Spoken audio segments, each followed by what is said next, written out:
le louer, le glorifier, l'adorer, parce que Dieu, le Dieu trinitaire, le Père, le Fils et le Saint-Esprit, est digne de recevoir notre louange.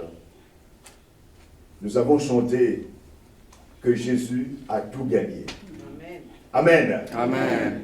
Il a réellement tout gagné, parce que Jésus a utilisé son sang, son propre sang. La Bible dit qu'il a traversé les cieux avec ce sang. Il est entré dans le sanctuaire céleste, au paradis, là où se trouve la demeure du Dieu trinitaire. Et il a versé ce sang sur le propitiatoire, le couvercle de l'arche de l'alliance qui se trouve au ciel, afin que Dieu le Père puisse accorder son pardon total à tous ceux qui étaient coupables, à tous les prisonniers de la terre. Et la Bible dit que Jésus, après avoir fait ce travail en tant que souverain sacrificateur, s'est assis.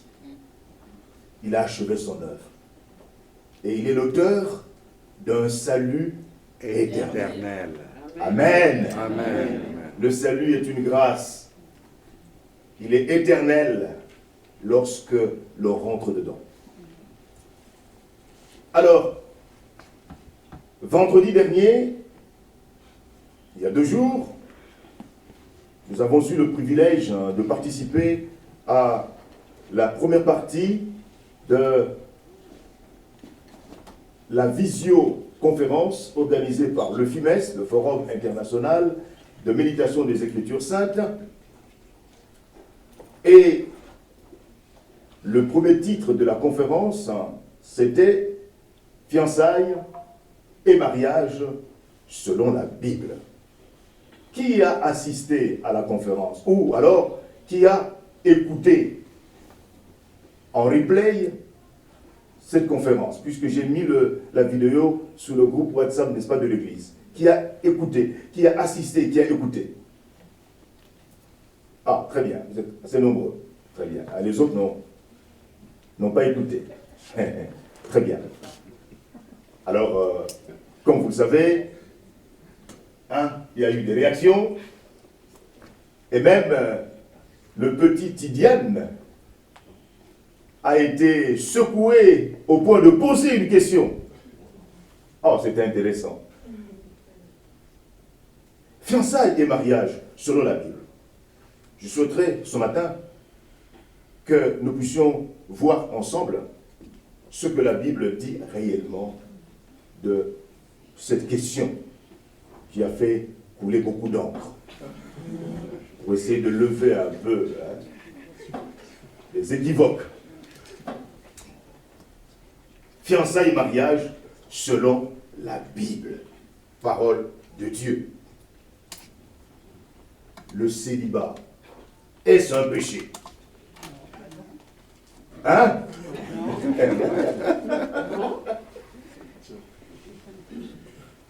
Si le mariage est dans l'ordre de la création, qu'en est-il de ceux qui demeurent seuls? Évidemment, certains d'entre eux le font volontairement. Matthieu 19, 12 dit « à cause du royaume de Dieu ». À cause du royaume de Dieu, certains, dans ce monde, ont choisi d'être seuls, c'est-à-dire célibataires. Ce n'est donc pas un péché d'être célibataire. Comme l'apôtre Paul, par exemple, dans 1 Corinthiens chapitre 9, versets 5 et 15. Paul, célibataire. Évidemment, puisqu'il était membre du Sanhédrin, pour être membre du Sanhédrin, il fallait être marié. Nous supposons que l'apôtre Paul avait perdu sa femme, était veuf. Et puis après cela, il a choisi de rester célibataire. Le célibataire est moins encombré des affaires de la vie. et du désir de plaire à son conjoint. Il peut davantage se consacrer à un certain service du Seigneur sans distraction. C'est 1 Corinthiens 7, versets 32 à 35 qui le dit. Ce n'est pas cependant que le célibat en soi soit placé plus haut dans l'échelle de la sainteté que le mariage. Non, il s'agit pour chacun de discerner l'appel particulier et le don personnel du Seigneur. 1 Corinthiens 7, 7. Le chapitre 7 de 1 Corinthiens est le seul passage consacré au célibat.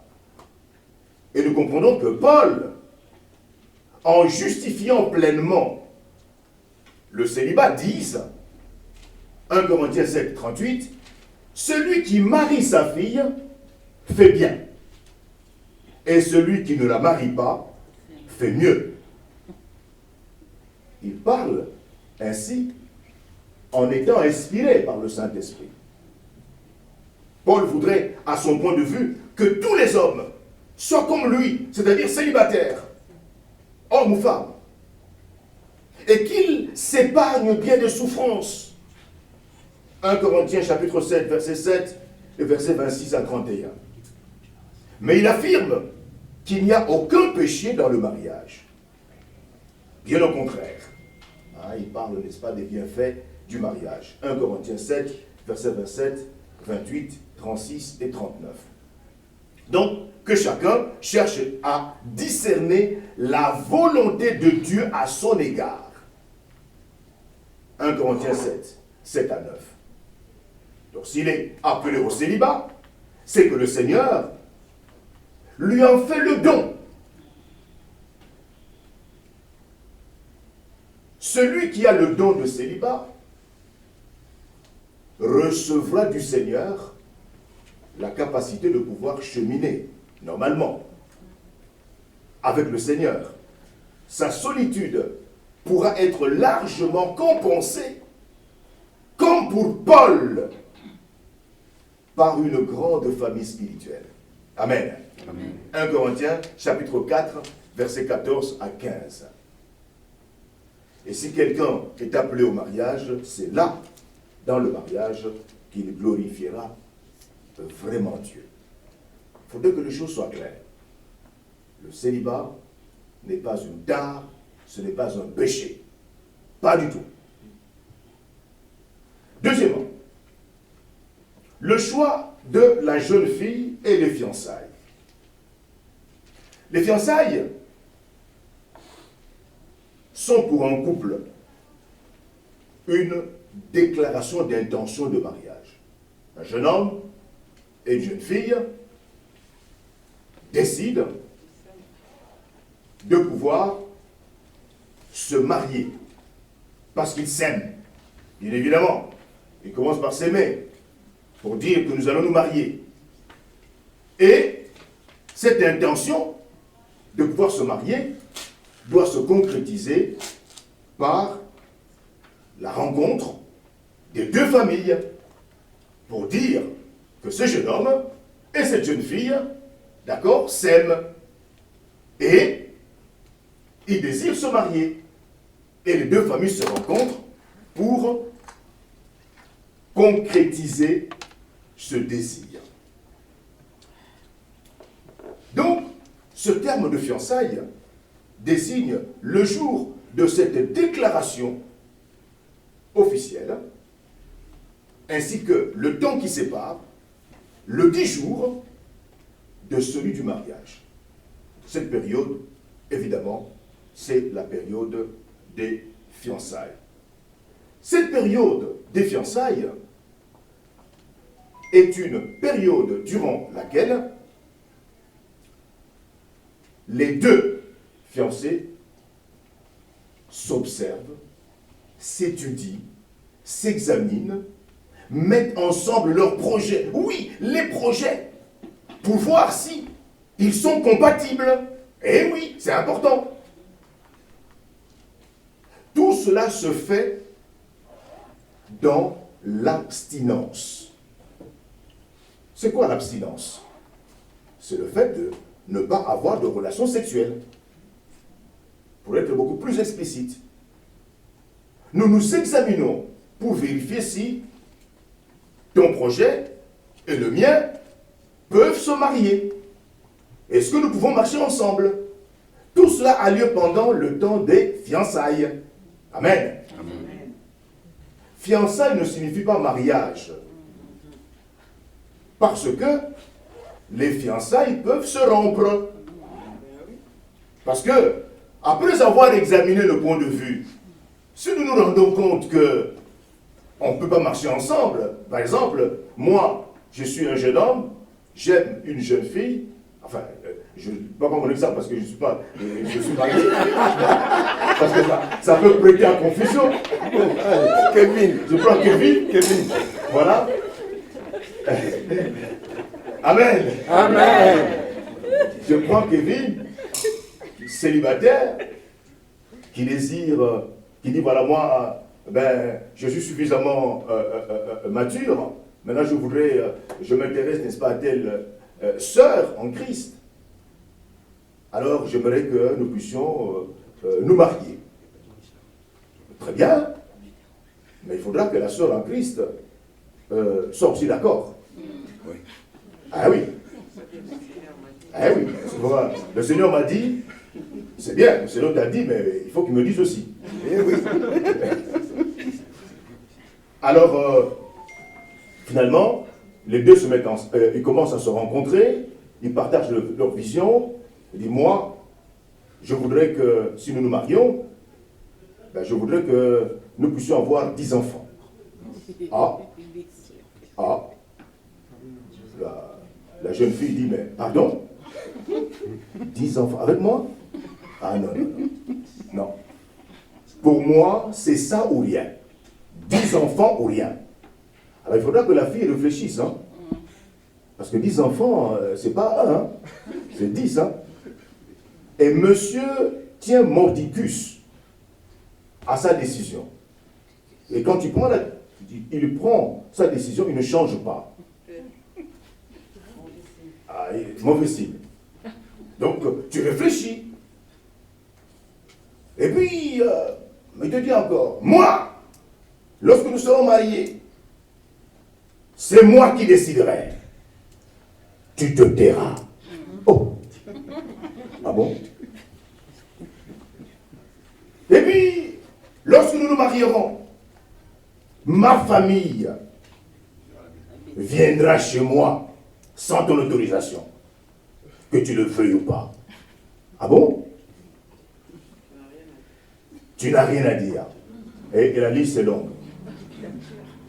Et tout cela se passe pendant les fiançailles, vous voyez, hein? Les familles s'étaient déjà rencontrées, tout le monde était content, tout ça. Mais lorsque vous rencontrez tous les deux, voilà ce qui se passe. Mais c'est à toi de décider. Est-ce que tu veux vraiment concrétiser cette affaire? Ça fait peur. Donc, les fiançailles ne signifient pas mariage. C'est la période durant laquelle l'homme et la femme ouvrent grandement leurs yeux pour voir si cet homme, c'est vraiment lui qu'il me faut, si cette femme, c'est vraiment elle qu'il me faut. Voyez-vous? Voilà. Donc, c'est très très important. Alors, nous savons que en Israël, les parents, surtout le papa, choisissaient l'épouse du jeune homme, Genèse 21, verset 21, mais le fils révélait parfois sa préférence aussi. Et dans ce cas-là, c'est le père qui traitait l'affaire. Genèse 34, versets 4 et 8. Donc, le jeune homme ne pouvait s'occuper, n'est-ce pas, de ce projet de fiançailles ou de mariage que dans des circonstances extraordinaires. Genèse 29, verset 18. On ne consultait pas toujours la jeune fille. La volonté de son père et de son frère aîné prévalait. Genèse, verset 24, 51. 57, 58. Et quelquefois, un parent plus éloigné cherchait un mari pour la fille. Exode 2, verset 21. Alors on faisait des cadeaux à la parenté de la future épouse, parfois à elle-même. Alors, tout cela constitue un engagement plus précis et plus formel que nos fiançailles modernes. Il y avait à l'époque des conséquences légales. Si la fiancée, pourquoi? Parce que dans l'Ancien Testament, jusqu'au 1er siècle, lorsque Jésus sera physiquement sur la terre, en Israël, quand on concluait donc ces fiançailles avaient un caractère juridique. C'est-à-dire que c'était un véritable contrat. Si les deux familles se mettent d'accord que le jeune homme et la jeune fille vont se marier, on signait un contrat légal. Et ce contrat ne pouvait pas être rompu, simplement parce que sur un coup de tête. Non. Et dans le cadre de ce contrat, si la fiancée se laissait séduire, elle était punie de mort pour adultère. Et son complice aussi, pour avoir déshonoré la femme de son prochain. La fiancée est appelée épouse. Voyez-vous, ça dit quoi? Deutéronome 22, versets 23 à 24.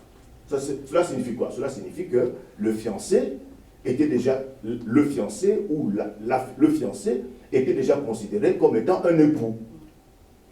Pendant cette période d'observation, la fiancée était déjà considérée comme étant une épouse.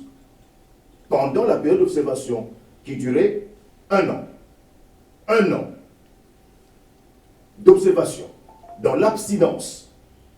C'est pourquoi d'ailleurs, Joseph et Marie seront appelés simultanément des fiancés ou des époux, dans ce cadre-là. Et à la fin de 12 mois de fiançailles, eh bien, les deux familles, n'est-ce pas, se rencontraient. C'était une grande fête officielle, avec devant, n'est-ce pas, des autorités. Et puis, il y avait une chambre, n'est-ce pas, préparée, pour les époux, hein, avec un drap nuptial. Donc la première nuit, c'était la nuit durant laquelle il fallait s'assurer que la jeune fille était effectivement vierge. Et le drap de la première nuit, qui était taché de sang, était conservé par les parents de la fille, comme preuve que leur fille avait été vierge le jour où elle est entrée dans la maison de son mari. Un soldat était dispensé de combattre si une fiancée l'attendait à la maison. Deutéronome chapitre 20, verset 7. C'était vraiment sérieux. Voyez, le jeune mari était libéré pendant 1 an du service militaire. Alors, lorsqu'on concluait les fiançailles, on versait la dot. La dot, hein, cette somme d'argent était donnée donc au papa de la fille, hein, voilà, au papa, n'est-ce pas, de la fille. Donc en Israël, le fiancé ou son père payait le père de la fiancée ou faisait un don à la famille, n'est-ce pas, de la fiancée. Genèse, chapitre 34, verset 12. Pourquoi? Afin qu'il la donne en mariage. Ou alors c'est le papa qui donnait simplement des servantes, des servantes, n'est-ce pas, à sa fille, et puis des terres aussi. Alors, lorsque cette affaire était conclue, commençait alors le mariage. Le mariage, une alliance devant des témoins officiels de l'État. Le mot alliance renferme l'idée d'un engagement solennel qui lie ensemble deux parties. Il a un usage ordinaire, rare, lorsque les deux parties sont des hommes qui signent un contrat est un usage fréquent, plus particulièrement religieux, dès lors qu'il s'agit d'un contrat entre Dieu et les hommes. Le contrat proposé par Dieu, on parle, n'est-ce pas, des alliances successives avec Adam, Noé, Abraham, Moïse, David, etc. Et il est aussi question occasionnellement d'une alliance contractée à l'occasion d'un mariage. Donc, quand on parle, n'est-ce pas, de mariage, on voit la double réalité de contrat et d'alliance. Le mariage, selon Dieu, c'est une alliance à la fois humaine et divine, qui engage solennellement devant Monsieur le maire, un homme et une femme, à s'unir l'un à l'autre totalement, intimement, exclusivement et pour la vie, avec l'approbation de leur groupe social, avec la bénédiction, la présence et l'aide du Seigneur. Le mariage est un état dans lequel un homme et une femme vivent ensemble, dans une relation intime, avec l'approbation de leur groupe social.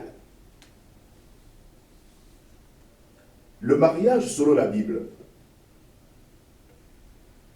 nous devons savoir que la Bible ne donne aucun exposé systématique sur le mariage. Ce sujet du mariage, évidemment, est traité de façon plutôt dispersée et brève. Mais les éléments que la Bible nous donne sont suffisants pour connaître la pensée de Dieu sur ce sujet. Alors, le mariage est d'abord une institution divine, établie par Dieu dès la création. Alors, pour établir ce premier point, il nous faut revenir, comme disait le Seigneur, au commencement. Après avoir créé Adam, Dieu, dans sa bonté, fit le constat qu'il n'était pas bon que l'homme soit seul.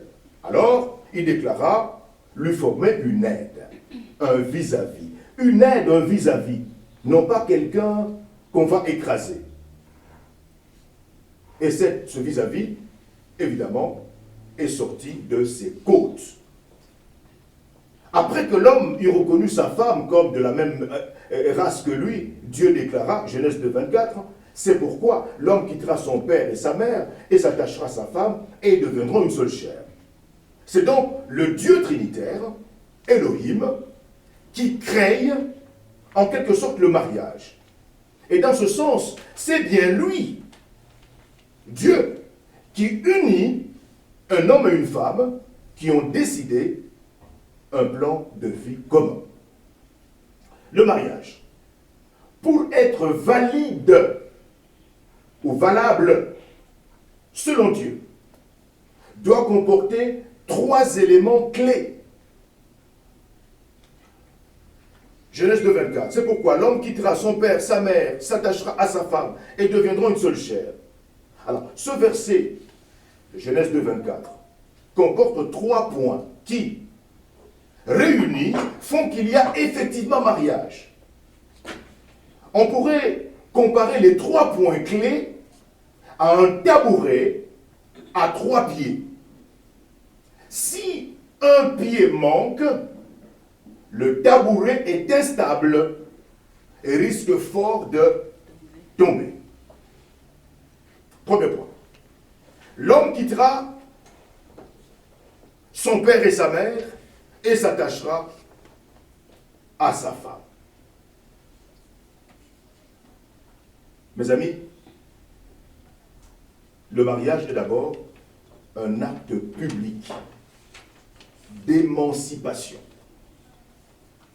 C'est un acte civil. C'est une démarche publique. L'homme et la femme. Alors vous savez, Genèse dit, l'homme quittera son père et sa mère et s'attachera à sa femme. En réalité, il s'agit de l'homme et de la femme. L'homme et la femme laissent derrière leurs parents, le cercle familial antérieur, pour constituer une nouvelle cellule, non pas en cachette, mais au vu de la société. Alors, la citation de Genèse 2, 24, par Jésus, en Matthieu 19, verset 5, établit clairement que le verset 24 de Genèse 2 est une parole même de Dieu. C'est Dieu qui a dit, qui a prononcé cette parole. Il s'agit du Dieu trinitaire. L'usage par Jésus de l'homme, anthropos, en Matthieu 19, 5, en contraste avec arène, l'homme et la femme. Au verset 4, Jésus dit que au commencement, Dieu fit l'homme et la femme. L'homme et la femme. Donc en réalité, Jésus-Christ dit que lorsque dans Genèse 2, 24, il est dit que l'homme quittera son père et sa mère, l'homme dont il s'agit là-bas, c'est l'homme et la femme. Amen. C'est l'homme et la femme, selon Matthieu, chapitre 19, verset 4. Il ne s'agit pas seulement de l'homme. Il n'y a que l'homme, c'est à l'homme que Dieu a dit, tu quitteras. Et la femme. Non, le Nouveau Testament a rééquilibré les choses. Cet ordre a aussi concerné la femme. L'homme devait quitter père et mère, la femme devait aussi quitter père et mère. Amen. Amen. Donc dans cet testament, donné dans le contexte social de l'Antiquité, mis surtout l'accent sur la démarche de l'homme. Le rééquilibre, introduit par le Nouveau Testament, par Jésus-Christ lui-même, nous autorise cette indication de réciprocité. Dans Genèse 24, 58, dans le contexte de l'Ancien Testament, Rebecca a directement été interrogée. Il fallait que Abraham, comme vous le savez, avait envoyé son serviteur rentrer dans sa famille en Mésopotamie pour trouver une épouse pour Isaac. Vous savez que le serviteur, c'était un homme spirituel, profondément spirituel, qui priait beaucoup. Et le Seigneur a dirigé cet homme de manière spectaculaire. Arrivé sur place, maintenant, il a été reçu par la famille. Et Rebecca, c'est elle qui était concernée. Fallait-il embarquer Rebecca dans une affaire de mariage sans son avis? C'est ce que certains croient. On te prend, que tu le veuilles ou non. Puisque papa et maman ont dit oui, allez, vas-y. Ah non, non, non, non, non, non, non. Rebecca, veux-tu devenir l'épouse de Isaac? Rebecca a dit oui. Amen. Amen. Oui. Il n'y a pas de forcing. La femme doit dire oui. Si on ne dit pas oui, il n'y a pas de mariage. Ce verset, évidemment, de Genèse 2, 24, ne développe pas le point suivant. D'autres passages indiquent clairement que le mariage, selon Dieu, est une alliance devant des témoins officiels. Qui sont ces témoins officiels? Ce sont les anciens de la ville. Malachie 2, verset 14, Ruth 4, verset 9 à 10. Et ces anciens sont les équivalents de monsieur le maire de notre commune ici en France. L'union est scellée devant l'autorité compétente, un ancien ou monsieur le maire. Et c'est la loi qui unit une femme à son mari. C'est Romains chapitre 7, verset 2 qui le dit. C'est la loi. Donc, deux individus ne peuvent pas s'entendre. Un homme et une femme s'entendent dans un petit coin. Nous nous aimons. Et puis, allons-y. Allez, vous allez où? Où est-ce que vous allez? Non, non, non, non. Ça, c'est le désordre. Le mariage est une institution divine. Il concerne tous les hommes. Et pas seulement les fidèles. C'est dans ce sens que l'on dit que le mariage fait partie de la grâce commune, cet ensemble des actions bienveillantes de Dieu envers sa créature, quelle qu'elle soit. Matthieu 5, 45. Pourquoi? Pour limiter les effets du péché dans le monde. Ainsi, le mariage de deux musulmans ou de deux animistes est reconnu par Dieu. Très très important. Alors, faut-il vraiment passer devant Monsieur le maire? Ah. Pourquoi cette question? Tout simplement parce que, même au sein du christianisme, mes amis, des conceptions de plus en plus calquées sur les a priori du monde sécularisé ou paganisé laissent à penser que le passage devant Monsieur le maire n'est qu'une formalité facultative, sans lien solide avec la réalité de l'union conjugale. Dans ce climat, mes amis, le chrétien qui se réclame de l'écriture, qui dit que la Bible est la parole de Dieu, qui est soumis à la Bible, parole de Dieu, doit d'abord refuser deux fausses conceptions. Première erreur. La relation sexuelle fait le mariage. Mes amis, la Bible enseigne clairement que la relation sexuelle ou l'union charnelle n'est pas le mariage. Même si cette union constitue un événement important aux yeux de Dieu, et même si elle marque les personnes en cause. Preuve en soit ces dispositions ordonnées par Dieu à Israël, Exode 22, 16 à 17. Écoutez, lorsqu'un homme séduira une vierge qui n'est pas fiancée et qu'il couchera avec elle, il paiera sa dot, puis il la prendra pour femme. Tiens, si le père refuse de la lui accorder, il paiera en argent la valeur de la dot des vierges. C'est-à-dire qu'un individu qui décide de prendre une jeune fille de force et abuse d'elle, normalement, il doit faire de cette fille son épouse. Bizarre, non? C'est bizarre. Mais, le papa peut refuser d'accorder sa fille à un tel individu. Voilà.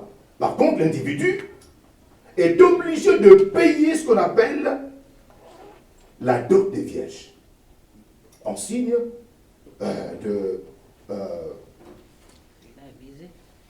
il a abusé, c'est un abuseur, c'est un violeur, c'est comme une peine, quoi. Alors, il découle de ce verset que, premièrement, les fiançailles et le mariage,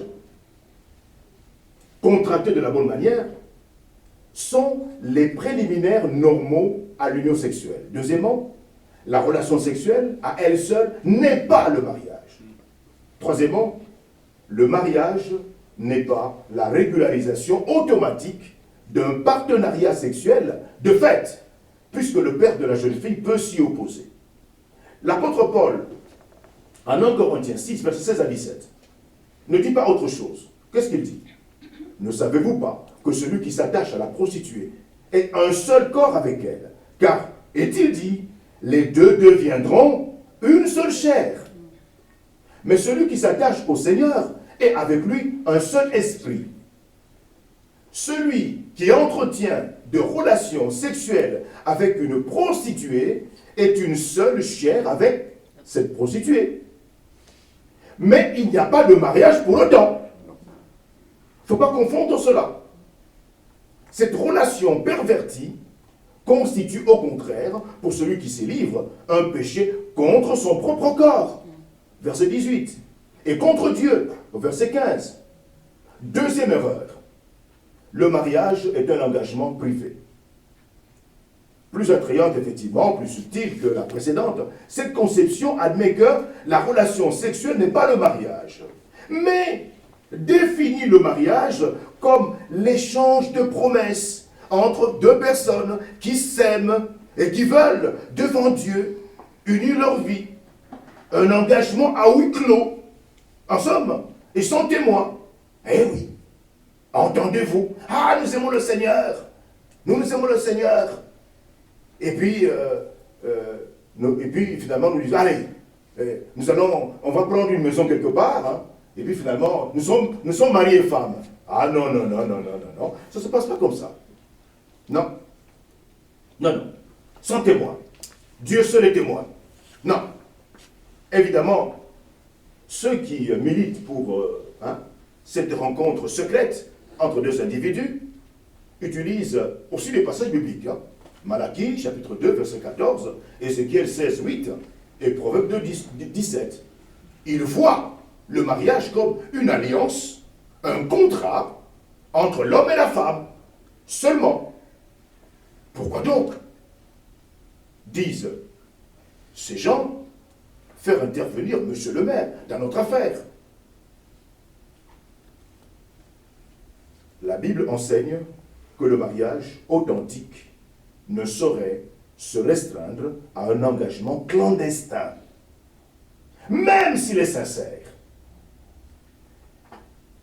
Quel est le fondement biblique de l'obligation d'un jeune homme et d'une jeune femme qui s'aiment, qui veulent se marier, de se retrouver devant l'autorité civile, devant monsieur le maire? L'engagement d'alliance qui constitue le mariage peut être simplement privé entre deux personnes. Ou bien, il doit avoir un caractère social objectif, tel que le passage devant monsieur le maire. Disons d'emblée que nous ne trouvons pas dans la Bible de commandement spécifique « tu passeras devant monsieur le maire ». Non. Il y a deux raisons pour lesquelles un tel commandement n'est pas dans la Bible. La première raison, dans l'Ancien Testament, il n'y avait pas de passage devant le maire dans les bourgades d'Israël, ou même dans les cités gréco-romaines. Deuxièmement, la Bible n'offre pas d'exposé systématique sur l'institution ou les procédures matrimoniales. Il s'agira donc de dégager l'enseignement implicite des mentions éparses, dispersées, qui se rapportent effectivement à notre thème. Alors, voici trois leçons qui s'imposent avec clarté. La première leçon, la Bible appelle mariage ce que l'on appelait de ce nom dans la société israélite et dans la société gréco-romaine. Lorsque la Bible parle de l'origine du mariage, de son institution par Dieu, Genèse 2, 24 et Matthieu 19, 4 à 6, de certaines de ces règles de fonctionnement, la Bible évoque une réalité sociale connue de tous. Dieu parle à des gens qui savent ce qu'est le mariage. Et de fait, dans toutes les cultures, le mariage ne se résume pas à un engagement privé.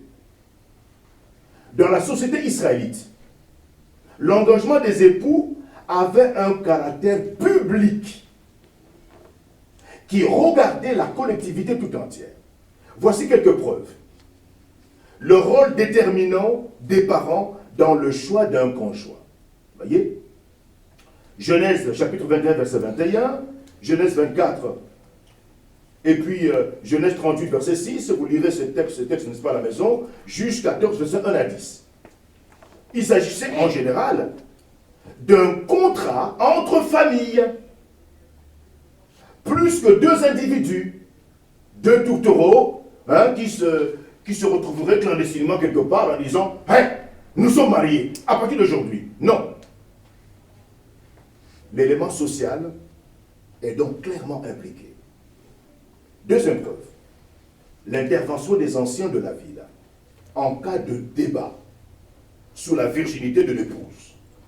Deutéronome, chapitre 22, versets 13 à 21, expose ce que peut faire un mari qui prétend que sa femme n'était pas vierge lorsqu'il l'a acquise, qu'il aille trouver les anciens. La fonction des anciens était analogue à celle des maires de nos communes. L'affaire n'était donc pas du seul domaine privé, puisque l'ancien devait intervenir, l'autorité ou le monsieur le maire. Troisième preuve, les rites, les pratiques éminemment sociales. Une célébration de mariage donne lieu à une fête au scénario bien réglé. D'ailleurs, Jésus évoque ces réjouissances publiques dans plusieurs paraboles. C'était une grande fête. Voyez, la fin, la conclusion, n'est-ce pas, des fiançailles. Une fête qui mobilisait, n'est-ce pas, toute la société. Une autre preuve, la dot que le mari versait à la famille de la fiancée.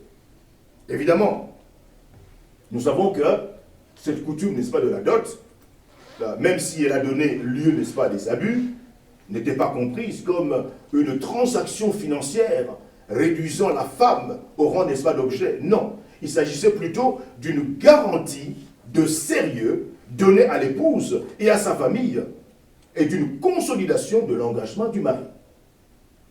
Donc, nous savons que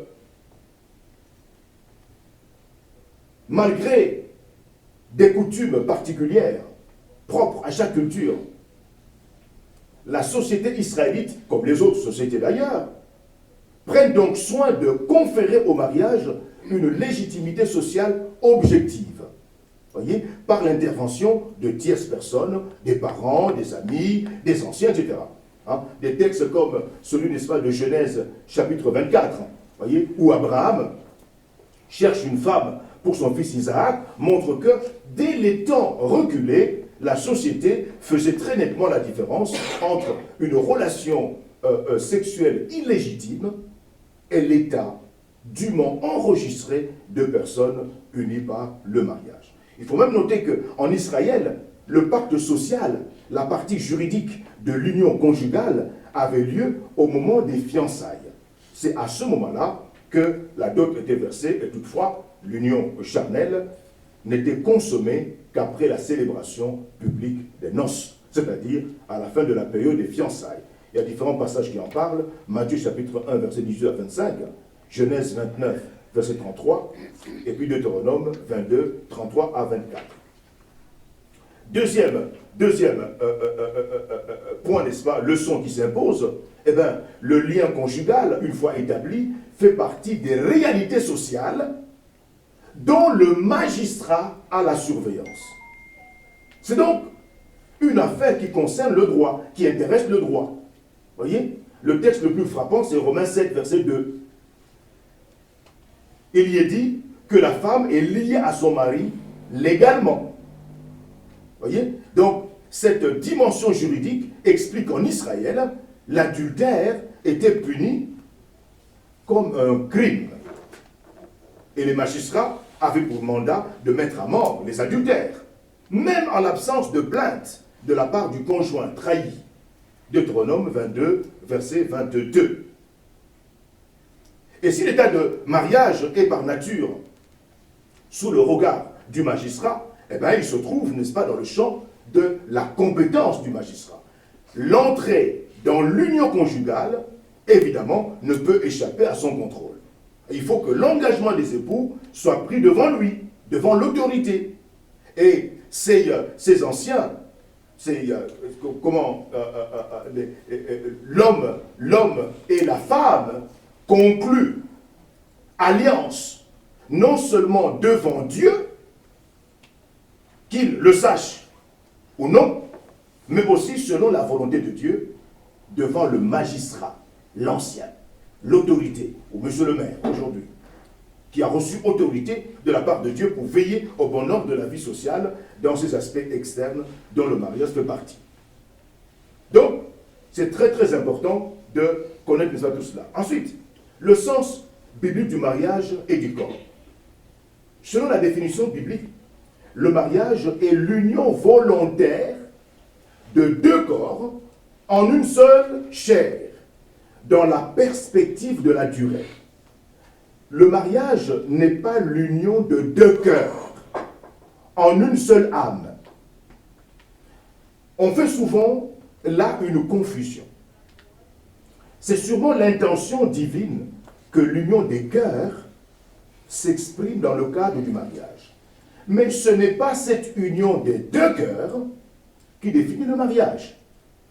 Dans la pensée biblique, le corps représente bien plus que nos 40 ou 80 kilos que nous pouvons peser. Le corps, c'est tout notre être au monde. C'est quoi exactement? Notre maison, notre statut économique, nos moyens d'existence, notre situation sociale, notre nom. C'est tout cela qui constitue notre corps. Ainsi, le mariage doit être conçu comme l'union de deux corps, dans ce sens élargi. Il inclut l'union charnelle, mais aussi l'union économique, sociale, et aboutit à la formation d'une seule cellule de la société. Le péché de débauche que Paul censure représente une division à l'intérieur, n'est-ce pas, de l'entité corporelle. Voyez, 1 Corinthiens 6, 18, il dit, fouillez la débauche. Quelque autre péché qu'un homme commette, ce péché alors est hors du corps, mais celui qui se livre à la débauche pêche contre son propre corps. Conclusion, si certains chrétiens, bien intentionnés, ne perçoivent pas le caractère social, objectif de l'union conjugale, c'est qu'ils sont victimes. Victimes de quoi? D'une part, d'une conception erronée du mariage qui confond l'amour qui s'exprimera dans le mariage avec le mariage lui-même. Deuxièmement, ils sont victimes de l'individualisme moderne qui, au fond, refuse l'appartenance à la société. Or, on ne peut pas faire fi, effectivement, de cette appartenance à la société en prétextant que l'essentiel, c'est notre relation directe avec Dieu. Car s'il est vrai que l'homme ne peut se réduire à un élément du tout social, il est néanmoins membre de ce tout, de ce corps, avec les droits et les devoirs de l'appartenance. Donc la soumission au magistrat est comprise dans ses devoirs. Que ceux qui ont sérieusement l'intention de construire leur vie à deux ne se laissent pas prendre au piège de la coexistence marginale, s'imaginant que la sincérité et l'intensité, n'est-ce pas, de leurs sentiments offrent une garantie suffisante à leur union future. Non. Mes amis, nous ne sommes pas des anges, mais bien des humains, auxquels Dieu offre les règles et les garde-fous du jeu social comme un soutien providentiel de notre inconstance naturelle. Vous lirez Romains 13, 1 à 7, 1 Pierre 2, 13 à 17.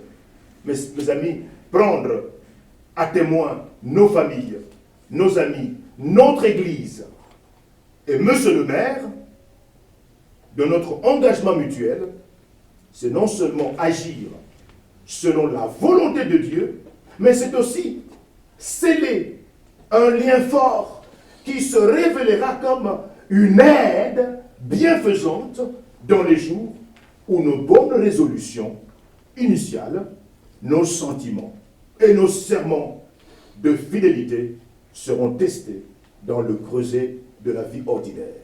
Car lorsque ça bardera, vous voyez, dans cette petite union, eh bien à ce moment-là, vous aurez affaire, vous aurez besoin, n'est-ce pas, de voir l'État intervenir ou la famille intervenir.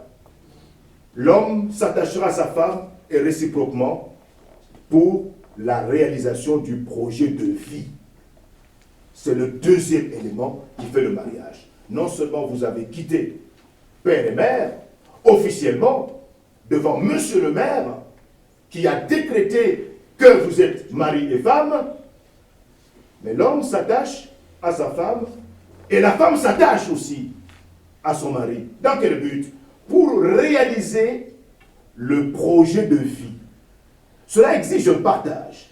Le mariage est le libre choix d'un homme par une femme. Et réciproquement, le libre choix d'une femme par un homme. Selon les ressorts mystérieux de l'attirance réciproque. Proverbe 30, 19. L'homme doit choisir, la femme doit aussi choisir. L'Ancien Testament, évidemment, comme nous l'avons dit, avait insisté, n'est-ce pas, sur l'homme, mais c'est l'homme et la femme qui sont impliqués. Alors, cet attachement se marque par un projet de vie commun, par un engagement de fidélité exclusive, par un amour volontaire. C'est-à-dire que les deux s'engagent en disant, nous mettons nos projets ensemble. Il ne s'agit pas de l'homme. Non, c'est l'homme qui a le projet. Non, non, non, non, non. L'homme et la femme ont chacun un projet qu'ils mettent ensemble. Et ils voient si ce projet peut effectivement fonder le foyer. Ils s'engagent à être fidèles de manière exclusive. Et puis, à donner à l'autre son amour de manière exclusive. Ce côté libre, de libre choix, c'est une évidence. Il n'y a pas de forcing. On ne se marie pas sous la pression. On ne se marie pas par pitié. Ah, j'ai pitié, ah, j'ai pitié de cet homme. Je le prends comme un mari. Ah, j'ai pitié de cette femme. Elle est malheureuse, je la prends par pitié. Non. Ou bien, par soumission à papa et maman. Ah, papa et maman me pressent, je dois me marier. Non, non, non, non, non, non, non. On se marie par mûre décision. Amen. Amen. Personnel. Je te choisis, tu me choisis. Les deux se choisissent. Dernier élément, ils deviendront une seule chair, l'union des corps. Évidemment, le mariage, pour être réel, doit être consommé. C'est-à-dire comprendre des relations sexuelles régulières, librement offertes, dans le respect du désir, du corps du conjoint. 1 Corinthiens 7, versets 3 à 5. Voyez? Donc, tout mariage qui respecte ces trois éléments fondamentaux, alliance sociale, libre attachement, vie commune intime, est un mariage au sens biblique du terme. Ajoutons 2 remarques. L'ordre de ces trois éléments est très important. La démarche publique doit précéder la réalisation du projet de vie et l'union des corps. Sans quoi, l'ordre selon Dieu n'est pas respecté. C'est pourquoi la Bible parle de fornication. Toute relation sexuelle en dehors du cadre du mariage. Le mariage, mes amis, est d'abord un acte civil. Civil. Pour les croyants en Christ, après avoir réalisé ces trois éléments importants qui font le mariage et qui sont valables pour n'importe qui sur la terre, parce que le mariage de deux musulmans est valable, comme je le dis, mais le croyant en Jésus-Christ, lui, va ajouter une autre réalité. Le mariage possède en plus une dimension spirituelle pour le croyant en Christ. Aux trois éléments clés qui constituent la base minimale du mariage viennent s'ajouter pour le chrétien ou les chrétiens le désir de répondre au plan de Dieu. Cela s'exprime en particulier par l'indissolubilité du lien du mariage. Le chrétien, lui, intègre cette notion en contraste avec le divorce ou la séparation par l'unicité de la relation. C'est une relation monogamique. Je te choisis toi, Albertine, non plutôt Juliette. Moi, c'est Jean-Baptiste, je choisis Juliette. Et Juliette me choisit. C'est une relation monogamique. Et non pas polygamique. Et puis, c'est l'union en un seul cœur. C'est un seul cœur. Et non pas une union réduite au plan charnel seulement. Non, c'est un seul cœur. Mes amis, la Bible est muette sur une cérémonie religieuse de mariage. L'union est scellée devant l'autorité compétente. C'est la loi qui unit une femme à son mari. La cérémonie, dans l'Église, consiste simplement à demander au Père Céleste de bénir cette union que Monsieur le maire a officialisée en mairie. Cette cérémonie occulte à l'Église a pour objet de rappeler l'enseignement biblique sur le mariage, d'encourager les jeunes mariés, de remercier Dieu et de prier pour eux en témoignage devant leurs proches et la société en général de l'engagement qu'ils prennent sur la terre, mais également devant Dieu. Mes amis, le mariage est une image imparfaite d'une réalité spirituelle. Le mariage des hommes est une institution terrestre, limitée à la terre. Matthieu 22, 30, on pose une question à Jésus. À la résurrection des hommes, ne prendront point de femmes. Les hommes ne prendront point de femmes, ni les femmes de Marie, mais ils seront comme les anges de Dieu dans le ciel. Cela renforce d'ailleurs le sérieux du mariage. C'est sur la terre que le mariage peut être vécu selon Dieu. N'attendons pas effectivement d'être au ciel pour parfaire notre mariage. Mais le mariage entre hommes et femmes illustre aussi une autre réalité qui le dépasse. Dans l'Ancien Testament, les relations que Dieu veut établir avec son peuple sont très souvent dépeintes au travers de l'union entre un homme et une femme. Ésaïe 62, verset 5. Osée 2, 19. Et le Nouveau Testament prolonge l'image en désignant Jésus comme l'époux de l'Église, dont les noces vont être célébrées dans le ciel. Éphésiens 5, versets 22 à 32. Et comme souvent dans la Bible, la réalisation actuelle n'est qu'une image imparfaite d'une réalité céleste qui la dépasse. Voyez-vous? Conseil pratique, mes amis. Beaucoup d'ouvrages très excellents nous donnent des conseils sur la recherche, n'est-ce pas, d'un conjoint ou l'épanouissement, n'est-ce pas, du mariage. Quelques conseils. D'abord, à ceux qui ne sont pas mariés. Ne nous décourageons pas devant la situation du mariage ici en Occident. La voie pour fonder un couple chrétien selon Dieu reste toujours ouverte aujourd'hui. L'attente, si méprisée aujourd'hui par une société qui exalte la jouissance immédiate, peut être sereine. 1 Corinthiens 7,32 dit ceci, c'est Paul qui parle, je voudrais que vous soyez sans inquiétude, sans inquiétude. Encourage l'apôtre Paul. Pourquoi? Car votre vie se déroule dans la main du Père et du Fils, si vous êtes enfant de Dieu. Jean 10, versets 27 à 30. Dieu est le maître des temps et des circonstances. Daniel 2, 21. Dieu honore celui qui l'honore. Marchez dans la sainteté. Avec d'autres, nous pouvons faire l'expérience que cette attente sera récompensée sur tous les plans, y compris le plan physique. Si vous êtes fidèles, attendez-vous à ce que Dieu notre Père vous honore. Amen. Amen. À ceux qui sont mariés, soyons conscients des efforts de plus en plus intenses que fait le diable pour détruire le couple chrétien.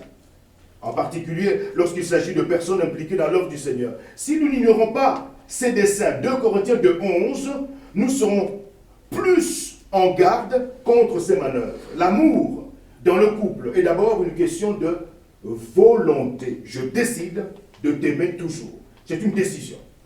L'influence du monde se fait sentir, même sans que nous y prenions garde. Les médias véhiculent des idées contraires à la pensée biblique. Leur impact est plus grand sur nous que nous ne le pensons. À trop vouloir ne pas s'occuper du monde, eh bien peut-être nous finissons par trop ressembler à ce monde. Mes amis, la lecture de la Bible, la prière en commun,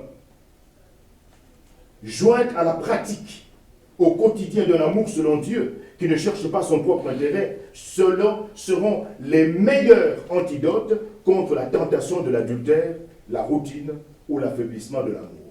L'image terrestre, mes amis, sera toujours imparfaite.